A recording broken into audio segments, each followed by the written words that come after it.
in the mastermind and in the process of being onboarded with DWP. In the custody agreement with DWP, are the assets 100% legally owned by me? Yes. These are FBO accounts. So for the benefit of, they're in your name. The assets stay in your name. You're not a creditor. They're bankruptcy remote, segregated, insured up to $100 million, just the way I wanted it done, because I couldn't find anybody else that would do the way that I wanted it done. And so we had to build it. And I want all of these assurances. I want to mitigate risk of loss. I want to make sure that they stay in your name. I want to have my cake and eat it too, I want the benefits of cold storage. I want the best security that exists out there, but I want to maintain control of the assets and to say so in what's going on. And I don't want to give it up to some other group where if they go bankrupt, my stuff's gone. We've just seen that way too many times. So that's why we structured things the way that we did. And again, I look at things like a three-legged stool for institutional custody at Digital Wealth Partners. You have Anchorage, which is the custody provider. They are an OCC regulated, federally chartered bank, and they provide the infrastructure.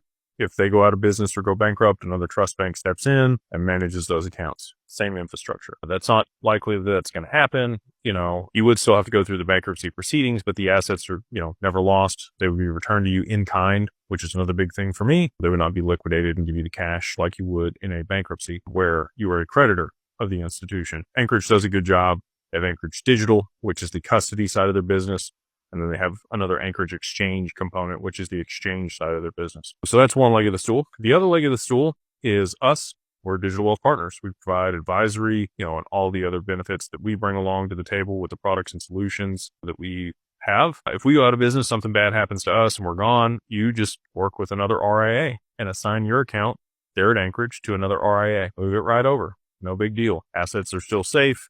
You're never a creditor. Never have losses, good to go. And then the third leg of the stool is you. God forbid something happens to you. We make sure that your spouse and your beneficiaries, your kiddos, whoever you want on the account is who's on the account. And they would then take your place as the owner and controller of the account. So, any one of those legs gets chopped off, the stool is still standing and your assets are still where they're supposed to be with your family. So that's, again, why we structured it the way that we did. If you're interested in that, if you want to work with us and be able to, again, get access to all the other cool benefits, borrowing against your stuff, tax-free, being able to earn interest on your assets, you can go to digitalwealthpartners.net and go to the contact us form.